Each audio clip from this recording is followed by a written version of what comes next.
A ver si alguien de la sala o de los a distancia, y si no, pues... ¿Empezamos? ¿Empezamos? Sí.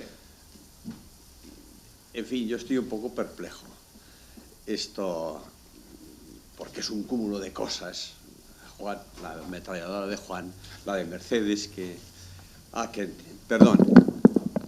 Sí, que en fin, tendríamos tantas cosas. Es tan interesante el tema, tan sumamente interesante, por esta vinculación en que estamos dando el salto un poco de lo ambiental hacia lo sostenible, ir a otras cuestiones que en fin, tú cuando estás hablando, Juan, se te ve una mentalidad ambientalista muy fuerte, pero se te ve una mentalidad también de un desarrollo de otro orden. Llámale sostenible, o llámale, como decías tú, como has dicho tú, remedial o compasivo, o Luis decía otra cosa, pero bueno, sobre poco más o menos nos entendemos. No lo sé, o sea, no voy a ser tampoco muy... y tampoco quiero consumir mucho tiempo. Así que voy a decir poquitas cosas para que luego intervenga otra gente y luego, si acaso, de lo último que has dicho, el tema este de la biodiversidad, de acuerdo, ¿no? Una planta fotovoltaica es un reducto de biodiversidad en principio, pero los problemas que tiene son gordos, en el sentido contrario, por ejemplo, y si no estudia los estudios de impacto ambiental, que son bien malos, por cierto. Pero no has dicho una cosa curiosa, no has mencionado una palabra mágica, no sé si porque no se te ha ocurrido o no sé por qué.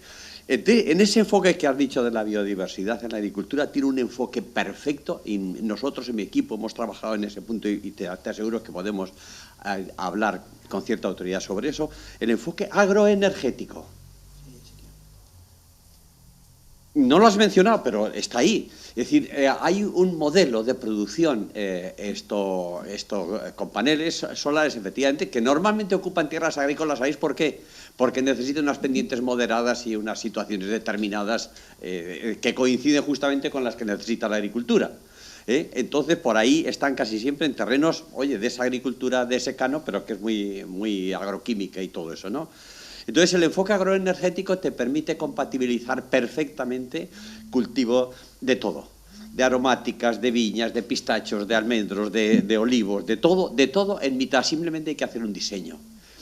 Y si a lo mejor eso te implica tener un poco más separados los paneles, no pasa nada. Si en vez de 100 hectáreas tienes que ocupar 2000, pero estás creando un paisaje nuevo, que además es un reducto de biodiversidad, ¡qué bien! Bueno, este es un punto que quería señalaros. Ojalá pudiéramos dar aquí una clasecita de lo que son los modelos agrovoltaicos y veréis qué maravilla y qué porvenir y qué nuevo paisaje podemos crear en el mundo rural, que sabes lo que aumenta sobre todo eso, la aceptabilidad social, porque la gente del pueblo no solamente es el dinero que le llega, también tiene su corazoncito con su paisaje.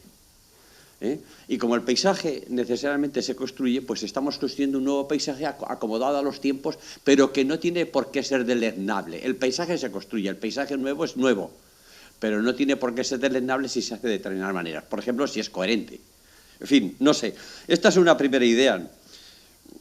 No sé si queréis comentar algo o paso yo a otras cosas, pero es que si no, me consumo media hora también. Sí. ¿No? Aquí, Yo punto por punto. Estaba escuchando a Domingo, ¿no? y también bueno, la intervención de Juan, que me ha parecido toda muy sugerente, muy fresca.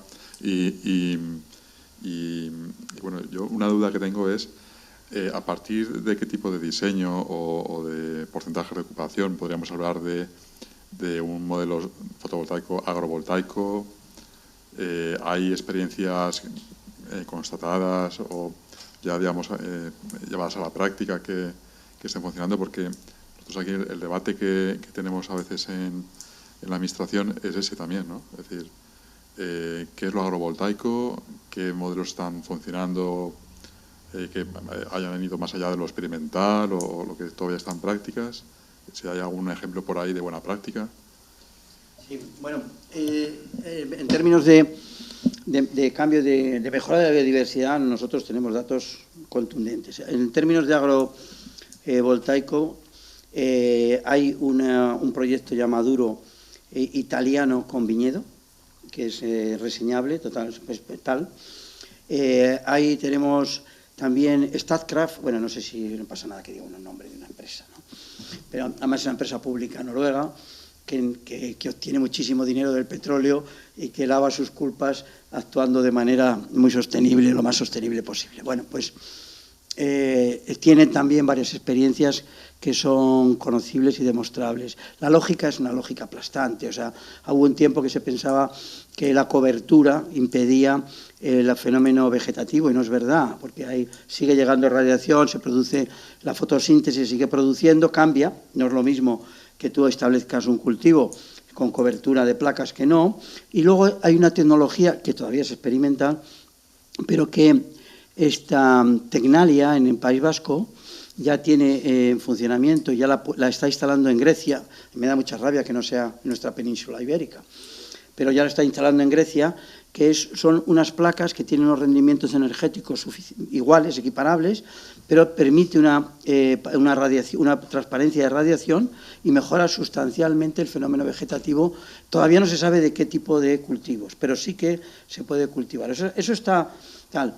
Que sea necesario como condición que todas, eso yo tengo más discusión, más discusión. Pero en todo caso sí que te digo una cosa, Eduardo, que es un número que no siempre todo el mundo conoce. 12 millones de hectáreas de secano. Si cumplimos los objetivos del PENIEC revisado, que son muy ambiciosos, ocuparíamos en 2 hectáreas por mega un máximo de 70.000 hectáreas. 70.000 hectáreas sobre 12 millones. Quiere decir que el tema hay que hacerlo bien.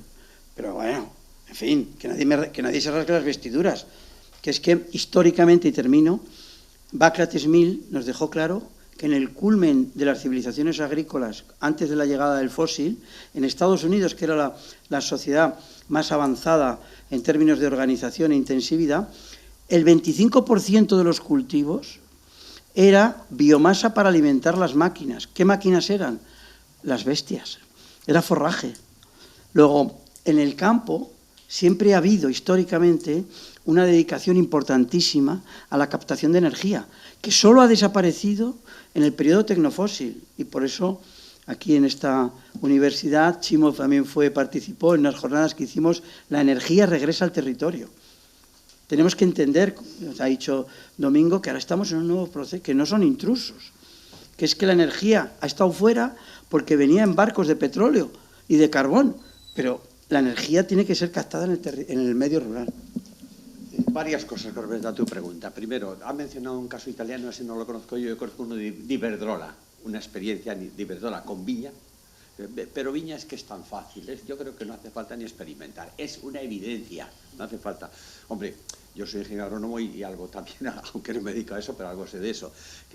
Todas esas, las pequeñitas, las aromáticas, las medicinales. Ahora me hablaban de la trufa del desierto, la trufa blanca, en Almería, todo esto. En Almería hay un tío que quiere hacer un experimento ahora para producir mangos compatibles. ¿Cómo se diseña eso? Bueno, hay diseños y hay estudios, se pueden hacer estudios de sombras para verificar que efectivamente el panel no molesta al cultivo y que el cultivo no molesta al panel, ¿entendido? O en todo caso se beneficia. Por otro lado tenemos el sistema este de los alemanes, que es a 6 metros. O sea, poner el panel a 6 metros y debajo cultivos de todo tipo de cosas. Bueno, esto lo han utilizado en Chile y en otros muchos sitios. Los chinos tienen muchísimas estaban y está funcionando.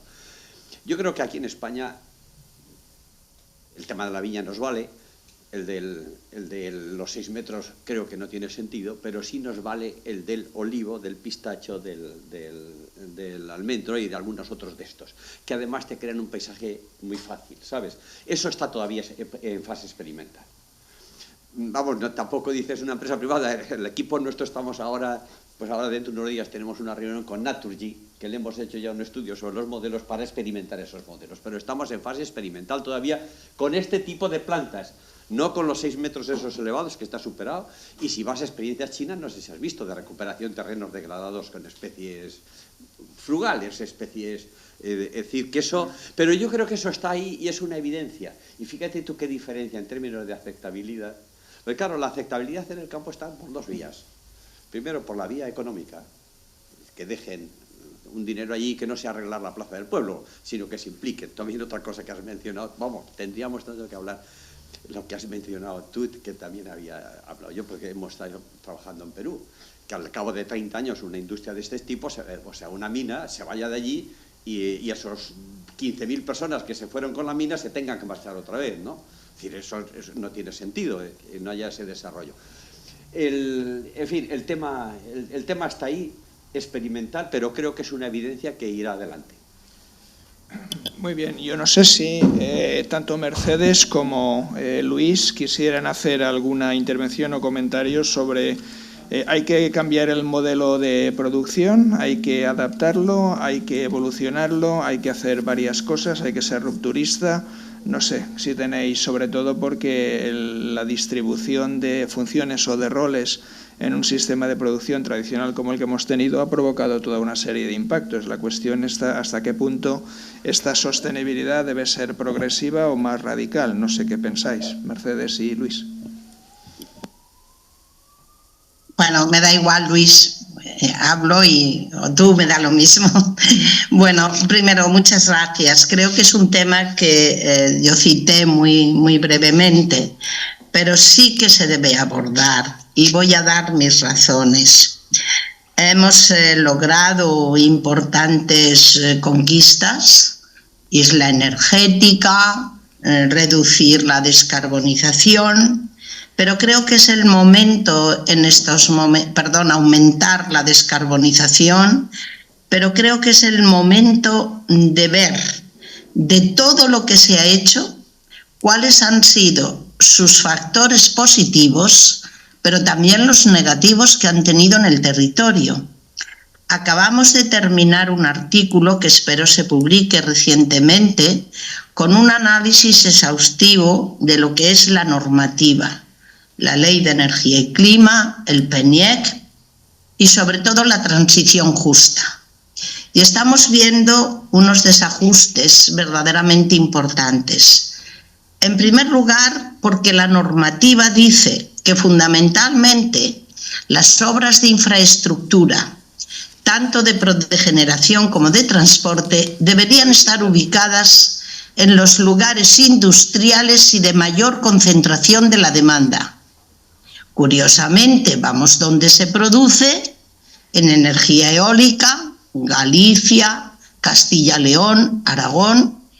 Por cierto, no se caracterizan por estas dos cuestiones. Vamos a la solar, Extremadura, Andalucía, Castilla-La Mancha, exactamente lo mismo. Cuando se habla de desarrollo rural, Domingo, es que hay como 3 o 4 definiciones diferentes de lo que es el desarrollo rural y apenas se integran las transformaciones y las posibilidades agrarias y forestales. La energía tiene que convivir también con las funciones esenciales de los territorios rurales y es el momento también de adaptar la normativa a las nuevas realidades productivas que estén de alguna manera en consonancia con una diversificación y con una funcionalidad diferente, y no solamente hacer de los territorios rurales de nuevo unos territorios de producción de energía para otros. Es decir, las mayores demandas están en Madrid, en Cataluña, por supuesto en las áreas metropolitanas y en las grandes concentraciones urbanas, y que tampoco seamos grandes productores de macrogranjas con unos costes naturales y ambientales muy grandes. Yo lo que veo es que es en este momento necesaria una reflexión de todo lo que se ha impactado de forma negativa, fundamentalmente retroceso de suelo agrario, se está impactando en la dehesa extremeña y se va a impactar no solamente por la generación, sino también por el transporte. Estuve el otro día en Trujillo, al lado de donde se va a construir la gran fábrica de diamantes ecológicos, les llaman, ¿no?, que van a consumir una cantidad de energía ingente.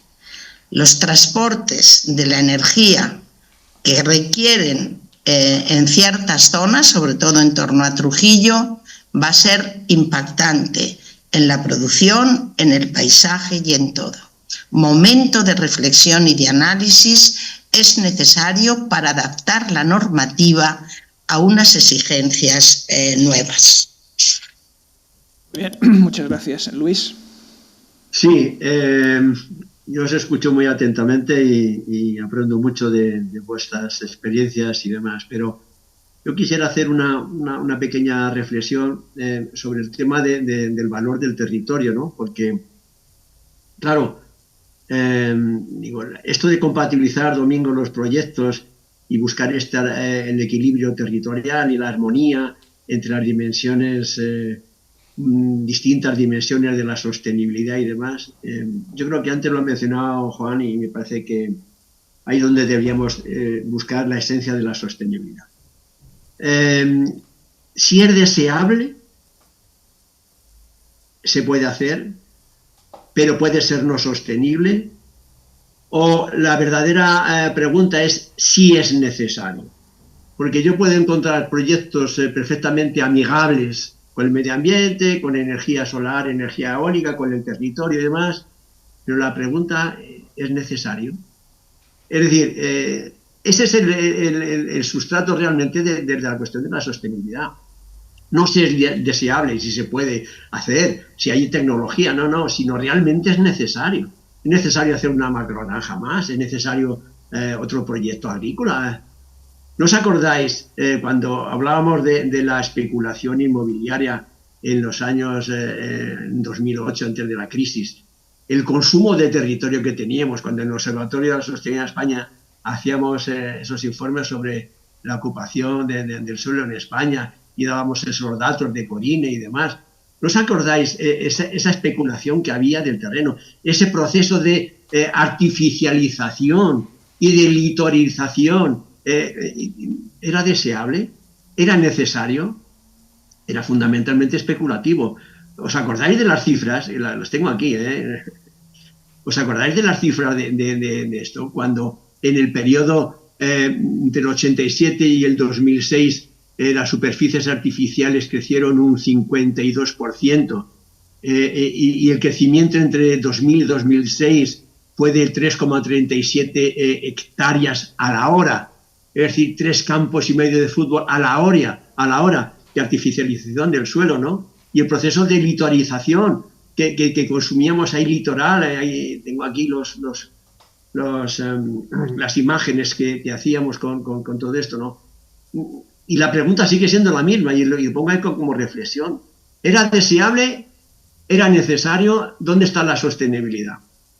Porque las segundas residencias que hemos tenido en España, todo este consumo de territorio y de la expansión urbanística desaforada, el urban sprawl que hemos consumido territorio de las ciudades, la ciudad difusa, cada vez menos compacta, menos sostenible.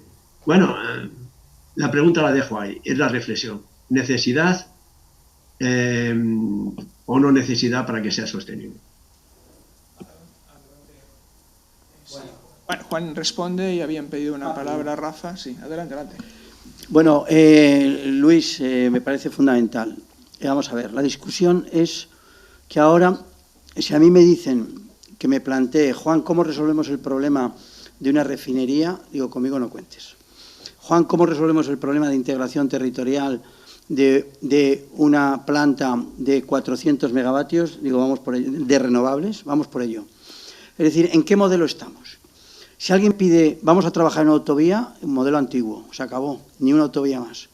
Si alguien me dice un nuevo gran operación litoral, como tú estás diciendo, Luis, de descanso y desarrollo inmobiliario, cuando sabemos todo lo que sabemos desde el punto de vista de balance económico, social y tal, que es absolutamente deficitario, o sea, entonces, claro, esa es la discusión. Sí que le diría a Mercedes que esa lectura de que la producción de energía renovable no es de autoconsumo, yo es que estoy trabajando en Rioja Alavesa y si las 13.000 hectáreas de viñedo fueran para que se las tomaran los riojanos de Rioja Alavesa y de La Guardia, no doy un duro por su vida. O sea, ellos trabajan en los viñedos y todo el mundo en el campo trabaja para venderle al mundo. Y con eso es con lo que efectivamente... Lo que pasa es que ha entrado una nueva al tema, que antes no estaba, que es la energía. Que no produce mucho empleo, tampoco el secano mecanizado produce ni más. Ahí anda. Ahí anda cuánto produce. Son empleos distintos, pero no es una cuestión de eso. es que ahora ha llegado una nueva función, como he dicho, al territorio, que es que la energía regresa al territorio, no es un intruso, no es un equipamiento que sirve a Madrid, es una infraestructura como el agua, como la energía, como el alimento. Lo que pasa es que el alimento sirve al mundo entero, como he explicado. El agua sirve en una zona mucho más, se traslada menos. Y la energía, la eléctrica, hoy por hoy, es básicamente de sistema ibérico con Portugal, de lo cual me alegro un montón. Todo lo que sea integrarnos con Portugal, lo celebro. Y muy difícilmente con Francia porque nos están saboteando. Pero todo el tema sería que nos integráramos en un sistema eléctrico europeo. Y claro, hay gente que dice, no, porque de aquí se puede ver una fotovoltaica que va a salir la electricidad para Francia. ¿Y qué? ¿Y el queso que usted acaba de comprar, de dónde era? ¿Y de dónde era el mueble? ¿Y de dónde era la camiseta que lleva puesta? ¿Y de dónde era el móvil? ¿Y de dónde era...? A ver, es que no sé, es una lectura que no entiendo. Es decir, el medio rural está, como en todo lo demás, trabajando en un mundo integrado, donde también la energía ahora ha formado parte del sistema y de la ecuación de intercambio, ¿no? Yo la verdad es que en la línea de lo que también se ha comentado, yo tengo aquí para varios días o varias semanas de reflexión de tantas cosas que han venido todas de golpe al final, en las que en su gran mayoría estoy de acuerdo, pero también desde un punto de vista, o desde el punto de vista del planificador, del que cree en la planificación, ojalá todas estas cosas se tuvieran en cuenta cuando se pretende hacer o cuando se establece o se plantea dicha planificación, porque en términos de que hablaba antes, que era el profesor Jiménez, de capital natural, capital artificial, y la experiencia de lo que vivimos en el día a día, por lo menos la administración, Eduardo bien lo sabe. Yo a veces para provocar en determinados foros hablo de la visión urbanita que se hace del territorio, que va un poco en la línea también de lo que explicaba la profesora Molina, ¿no? de utilización del sistema rural o de las zonas rurales como un mero soporte de lo que necesita, en este caso, las zonas urbanas y el desarrollo en general, ¿no? Entonces, yo creo que la consideración del territorio en general y del desarrollo de las zonas rurales y del mantenimiento va en la línea probablemente de reconocer la existencia de estas experiencias reales y las cuales yo no tengo ninguna duda y que probablemente puedan ser objeto de implantación en un momento dado y vendría bien que fuera así, pero que manejadas desde un punto de vista de la oportunidad económica del desarrollo sin planificación, aquí te pillo, aquí te mato, deprisa y corriendo, justifican, por ejemplo, el hecho de cómo se está desarrollando, por ejemplo, la implantación de fotovoltaicas ahora mismo en la Comunidad Valenciana, por supuesto, sin ningún tipo de planificación y asociadas única exclusivamente al criterio de oportunidad por dónde vienen las líneas, dónde están las grandes subestaciones, a dónde puedo, es decir, no hay otro en manos probablemente del generador, ¿vale? Entonces, o del distribuidor en este caso. Entonces, yo creo que todo esto y todo lo que estamos hablando hoy, ojalá entrar algún día a formar parte del proceso inicial de planificador, donde fundamentalmente y primero la administración se plantea todas esas cuestiones, las piensa y adecúa el territorio en función de ellas, porque si no pasa, o lo que yo pienso es que al final lo que nos contaba antes la profesora Molina es lo que acaba pasando, es decir, implantamos instalaciones en determinados territorios para el servicio, por supuesto que dan al servicio en cualquier otro sitio, pero también en paralelo oímos desde el punto de vista del discurso político aquello de la soberanía energética, es decir, tengo que implantar todas instalaciones fotovoltaicas para autoalimentarme a mí mismo. Eso no es cierto, lo estamos diciendo ahora mismo. La electricidad irá claro, la electricidad irá donde tenga que ir. Vamos a hacerlo bien y vamos a planificarlo y vamos a estudiarlo desde el punto de vista territorial, integrando a esas zonas rurales, las cuales queremos mantener, proteger incluso incrementar dando valor a cuestiones, pues eso, como puede ser el sistema forestal, como puede ser tantas cosas, porque en realidad, y termino, y pongo un ejemplo, cuando hablamos de una cuestión crucial, y nosotros lo vivimos, para las zonas rurales, como puede ser la movilidad, ¿vale? Nosotros vivimos a diario la implantación y evaluamos, porque nos toca, planes de movilidad urbana sostenible de municipios que a veces tienen una calle, que dices, bueno, ¿para qué le hará falta a un municipio un plan de movilidad urbana sostenible?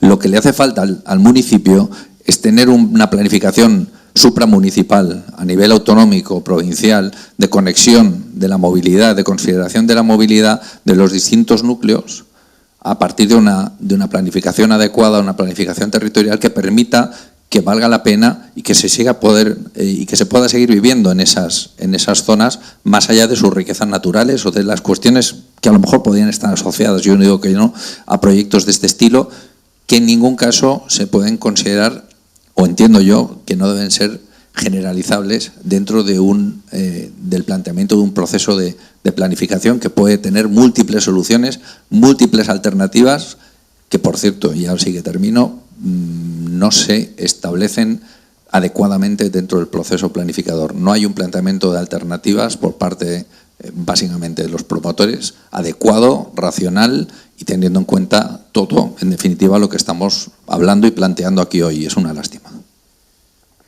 Vamos muy justos de tiempo, pero yo no me resisto a introducir. Simo, si me perdonas, si me permites, por alusiones, solo una breve cosa. Mira, bueno, yo soy muy partidaria de la declaración de Cork, no sé si Domingo también, pero en esa declaración ya se hizo una valoración de la posibilidad de tener unas economías rurales diversificadas por sus actividades económicas, dada la riqueza de sus recursos, pero también por las funciones que deberían desempeñar, tanto económicas como sociales como medioambientales. Y en este sentido, la energía, que cubre una faceta trascendental, pero generalmente tiene más efectos negativos locales según cómo se considere y se articule, qué positivos. Yo hice mi tesis doctoral sobre la producción de energía eléctrica y su relación territorial en Aragón en 1975 y se ha comprobado perfectamente que no genera desarrollo.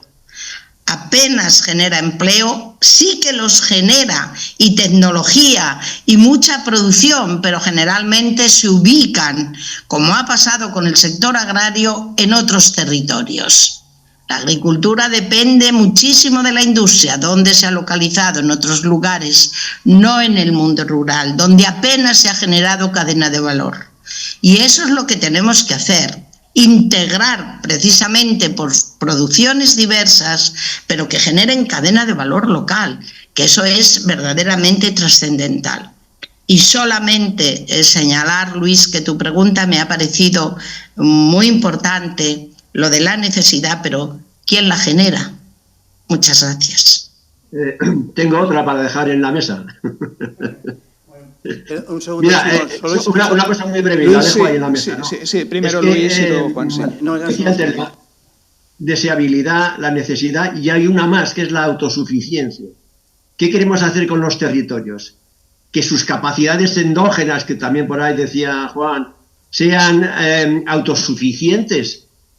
Las ciudades y los territorios por sí mismos no son sostenibles en tanto que no son autosuficientes. Yo creo que la autosuficiencia sería una característica más de la sostenibilidad, de ese enfoque poliédrico, ¿no?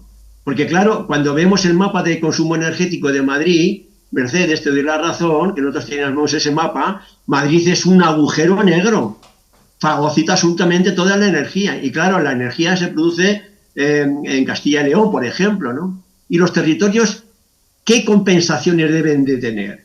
Porque claro, si hablamos ahora de emisiones de gases de efecto invernadero, resulta que Extremadura o Castilla y León, que tienen mucha riqueza natural, absorben mucho CO2 y no lo producen. y producen energía para otros. Entonces, ¿hasta qué punto no hay una compensación interterritorial que sea capaz de decir, busquemos la autosuficiencia y compensemos también, porque hay una compensación interterritorial por condiciones de renta y por PIB, pero y por condiciones de sostenibilidad natural de las emisiones capturadas naturalmente, de las no emitidas, de lo que se aporta a otros territorios, que sí que son los que se benefician de esas producciones. Bueno, es que esto de la sostenibilidad, Domingo y demás colegas, da mucho juego todavía. Llevamos 50 años discutiendo y todavía nos quedan muchas preguntas por resolver.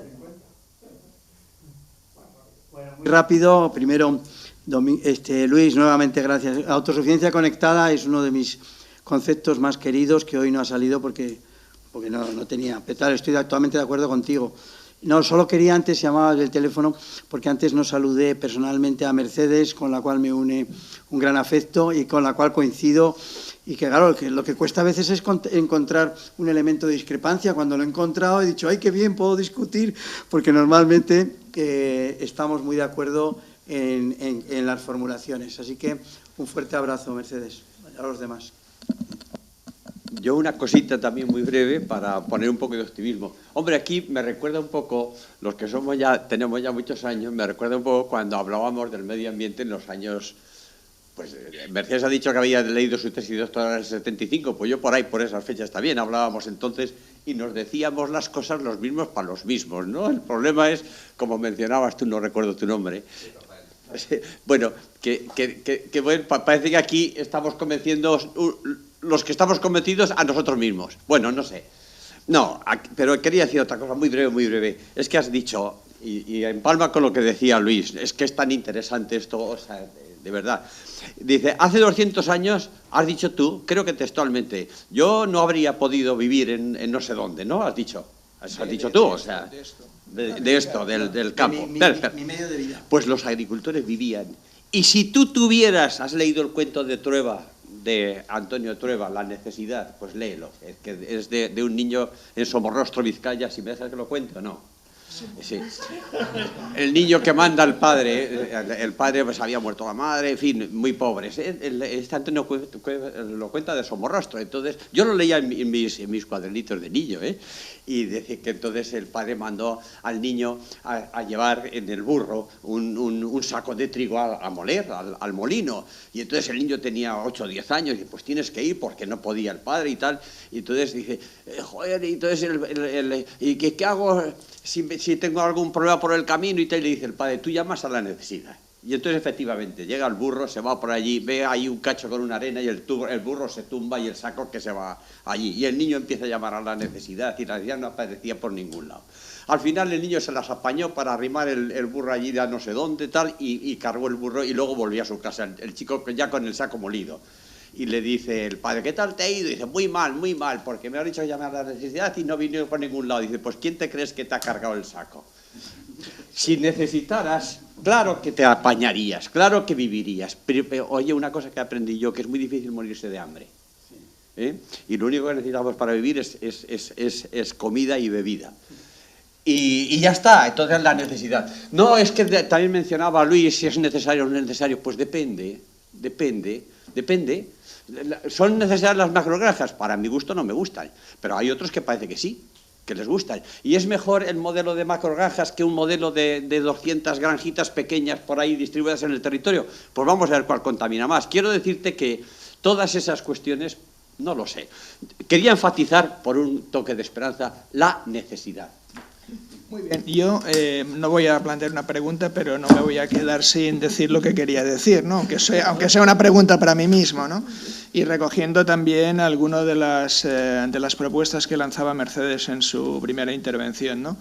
Enlazando con lo que decía Rafael y lo que acaba de decir Domingo, al final yo creo que no tenemos que esperar a la necesidad para improvisar soluciones, ¿no? Yo creo que hay que estar preparado y creo que tenemos el nivel, o deberíamos tener el nivel suficiente de organización social para poder procurar que esto sea así.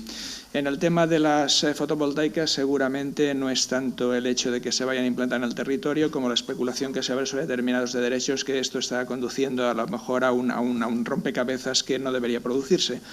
¿Y dónde voy? ¿No? Es, si queremos planificar, y sería intención de poder hacerlo, tratando de tomar decisiones de forma racional, creo que Mercedes utilizaba una secuencia parecida a esta, o al menos añadió alguna cosa al principio. Tenemos nuevos procesos que antes no se daban, ¿no? Es decir, esto siempre pasa en la vida. Tenemos que tratar de conceptualizar estos procesos para entenderlos todos, para dotarnos de una semántica o de un léxico común que habitualmente no tenemos.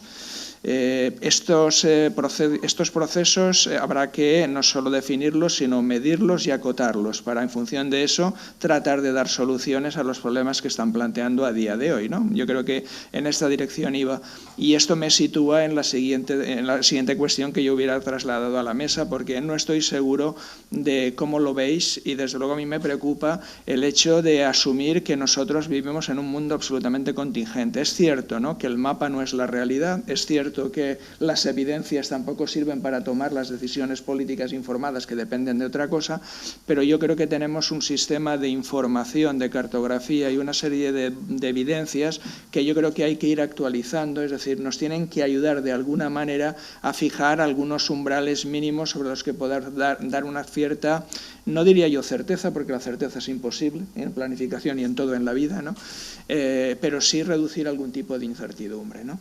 Y a mí me parece que aquí debemos caminar en esta dirección para estar preparados, teniendo una serie de referencias mínimas en las que todo el mundo pueda estar más o menos de acuerdo, y aquí el conocimiento experto a mí me parece que es imprescindible. Todo el mundo sabe que no se puede beber determinada agua si tiene mayor nivel de coliformes, pero a veces la contingencia te obliga a utilizar determinadas variaciones más allá de lo que dice la OMS, ¿no? Pero eso existe, ¿no? Yo creo que a eso entiendo, y volvería al tema de la capacidad de acogida al final, ¿no? Es decir, ¿qué nos podemos permitir o no? Y yo creo que en esa labor deberíamos estar preparados para tomar las decisiones de la forma más acordada posible, porque las racionalidades pueden ser muchas, pueden ser la del técnico que te dice que este es el parámetro a partir del cual tú no puedes poner esto, porque si no el sistema o la vida humana está en riesgo, y luego está el tema de las decisiones, cómo tratas de amortiguar y encontrar las alternativas.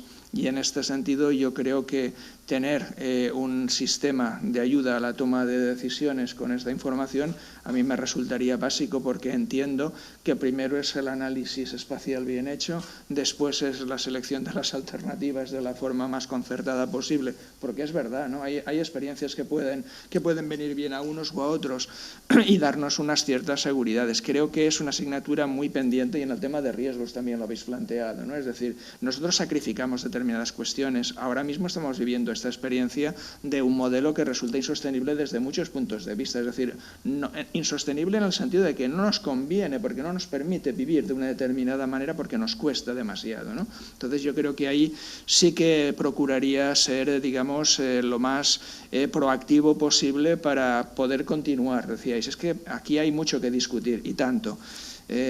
Si es posible, en futuras ediciones de la cátedra y futuras actividades, seguramente desde otros ámbitos trataremos de trabajar en esta dirección, como también teníamos previsto desde hace algún tiempo con Domingo. ¿Cómo podemos ir concretando esto de una forma más específica? Porque, claro, esto abre mucho el melón sobre las cosas que podemos discutir, pero deberíamos tener un acuerdo de mínimos, ¿no?, para poder saber exactamente dónde está el límite de lo que seguramente no debiéramos volver a incurrir, ¿no? Que seguramente lo volveremos a hacer.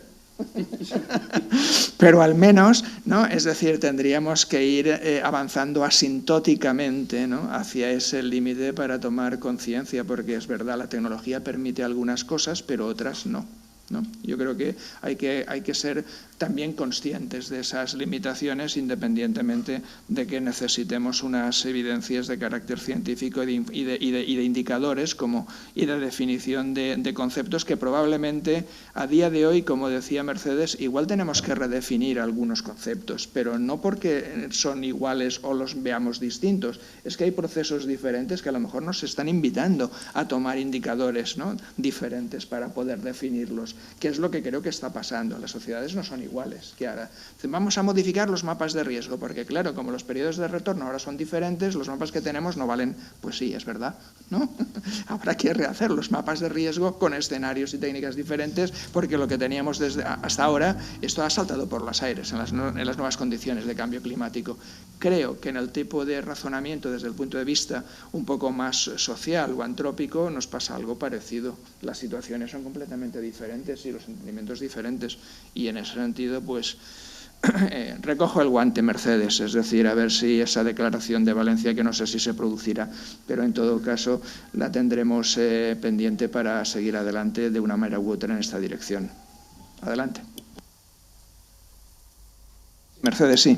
Creo que tienes la mano levantada, no sé, ¿querías decir algo? Sí. Bueno, yo quería hacer otra propuesta. Me voy a atrever. Cuando analizamos, bueno, la ordenación del territorio es el denominador común a todo. Es indiscutible, desde luego, ¿no? Y cuando analizamos la situación de cómo están las comunidades autónomas, que son quienes tienen la responsabilidad constitucional de su desarrollo, la heterogeneidad es enorme, como bien conocéis. Sería posible, desde Fundicot y apoyado por los académicos, bueno, yo tengo que comentaros que me he sentido muy bien en esta reunión, muy a gusto, que he aprendido mucho y me ha servido para reflexionar muchas cosas, con lo cual reitero mi gratitud.